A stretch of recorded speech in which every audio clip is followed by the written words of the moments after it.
Africa's young and growing population, no doubt, has presented the continent with a huge bulge, coupled with the opportunities and risks that come with it.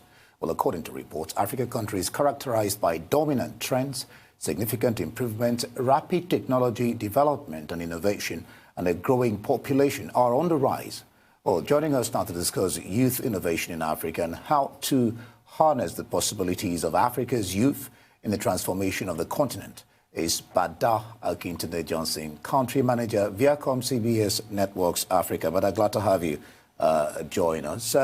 Let me start with asking you, what were the high points of this discussion by the ECA? Essentially, I mean, it's telling the story of how we're amplifying the narrative of Africa Reimagined, which is the energy which Africa's youth population is driving change with, cultural change, social change, all by themselves, with little or no support from government or institutions. African youth are telling their own story through the arts, through music, through drama, through fashion, through different passion points, sport as well. We can't forget that. So essentially, ViacomsCBS Network Africa, through our network of iconic media brands like Nickelodeon for audiences, to MTV Base for young adults, to BET, to Comedy Central. We are helping to amplify this story of an emerging, force which the African youth population is globally. African music is enjoying, love from the rest of the world. The Burners, the Davidos, the Wizkids of this world are being listened to all over the world, and we're creating the platforms to amplify that. The BET Awards, for instance, has been won twice back-to-back by Burna Boy, and the awards have been presented on the same stage as everyone else's award.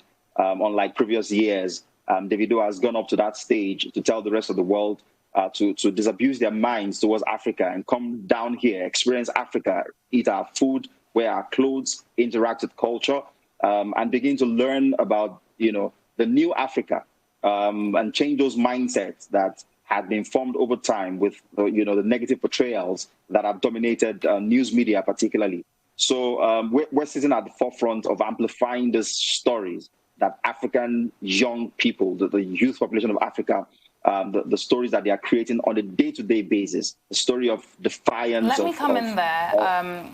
Let me come in there if I can. You've mentioned quite a few stations, channels and shows that, of course, Viacom has been at the forefront of. And one of those is MTV Sugar, which, of course, over the years has really blown up because it's really informative and it relates to a lot of stories that a lot of young Africans feel that they can relate to.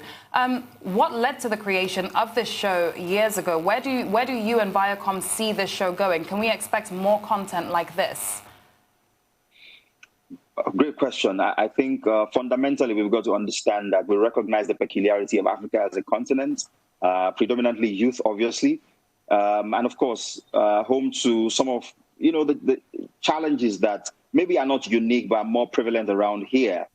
So the reality of young people is that there's a lack of educational awareness around the struggles that they face day to day, like gender-based violence, rape, reproductive health issues, and all of those things. And to sit back and expect that government will provide all the responses is just irresponsible. And so we thought to produce this piece of content, which has then grown to not just a piece of content that sits on TV or on digital platforms, to outreaches, to peer education programs that help to turn the young people into advocates and ambassadors themselves, who then go into these remote societies to go and educate their peers as to how to behave, how to be socially responsible. And that's the sort of impact that MTV Sugar has created over time. It's morphed, it's transformed from just being content on TV to a multi-dimensional campaign year on year. And every year, the World Health Organization commissions a post-campaign evaluation to just measure how this particular campaign is impacting society. And from the northern part of Nigeria to other parts of Africa, we this year, for instance, commissioned the first MTV Sugar in French for the Francophone market. MTV Sugar has traveled to India and other parts of the world as well. And we continue to record huge successes along the lines of reduction in the rates of transmission of sexually transmitted diseases and infections, to the drop in the number of chlamydia and other kinds of infection within the population of people that were exposed to this content, or to the outreach programs that followed on the back of it.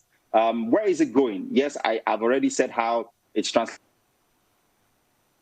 translating across cultures and geographical, borders into other parts of the world, and more countries are opening their borders to this hugely transformational campaign, and it continues to sweep across the world. More markets, more people, more young people, and the only thing that is constant as it continues to grow is its impact, and that's why the rest of the world is opening up and embracing MTV Sugar.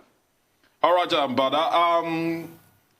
Quite a stellar work ViacomsCBS network is actually doing. You guys are focusing and visiting into youth and innovation.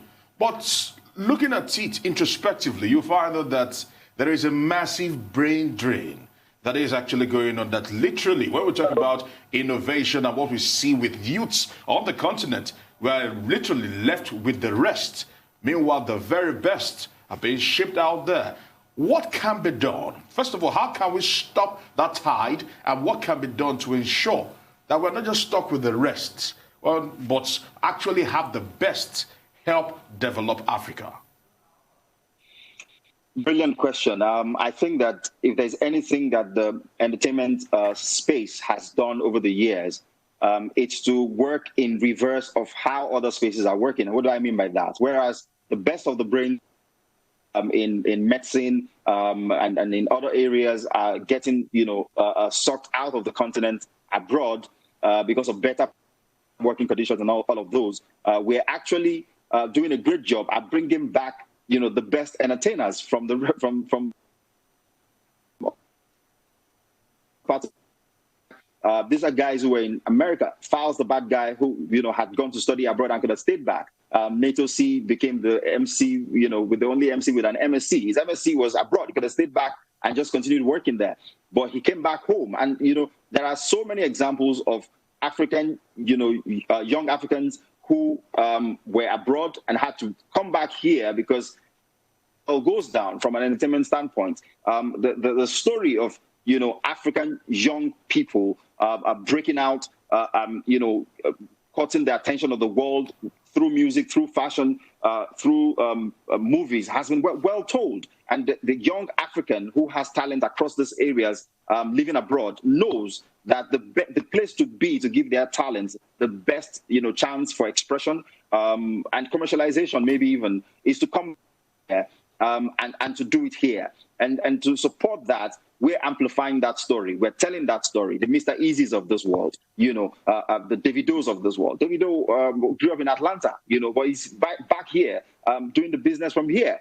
So that's the story that we are amplifying. That's the story that we're telling, to encourage more people who maybe were born abroad to come back home and let us develop the ecosystem. Let us build the infrastructure together. Let's force the hands of government along the lines of policy that can transform the entertainment landscape and make it sustainable. How do we build pipelines that connect to the international markets that mean that the creators here in Africa you've just touched on something I want to come in on for you to address. And that's the question of policies, ideas, and programs on how youths can take advantage of latest innovations with regards to technology. So I think that entertainment and tech sort of sit together in how content is being created, how content is being consumed. Africans are, innovating along the lines of distribution, new distribution channels through which they can reach their audiences. There's a lot of innovation that's going on.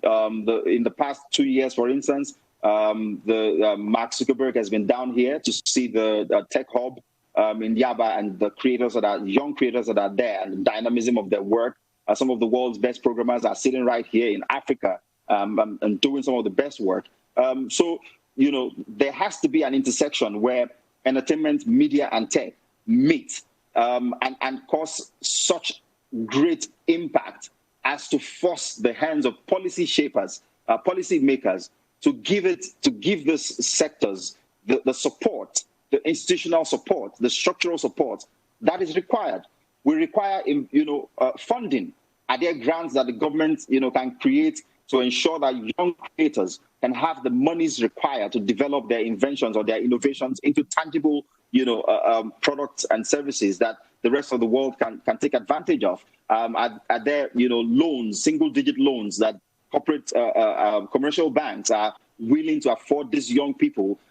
So when we see how much tech, entertainment, media, primarily driven by young people, is contributing to the GDP and the potential, to contribute even more that it has, inevitably, the policy shapers, the decision makers, the lawmakers would have absolutely no choice but to begin to look at policies that can drive and accelerate growth and development in those spaces. And that's the spirit that we carry. That's the ambition that we have. And that's the education that we're transmitting to other stakeholders within the space to say, guys, we've got to be alive to our responsibility, that we can help to drive so much growth, so much value within this ecosystem, to the point where government finds it very difficult to ignore us. Government does what government must do to mean that in a couple years from now, entertainment, media, entertainment, tech are contributing way more than oil and gas is. That's certainly the dream. And I mean, ICT is already contributing over 10% to our GDP. We're definitely going to get there. Bada, Akintunde Johnson, many thanks for joining us on Newsday today. Country manager, ViacomsCBS here in Nigeria. You're still watching Newsday.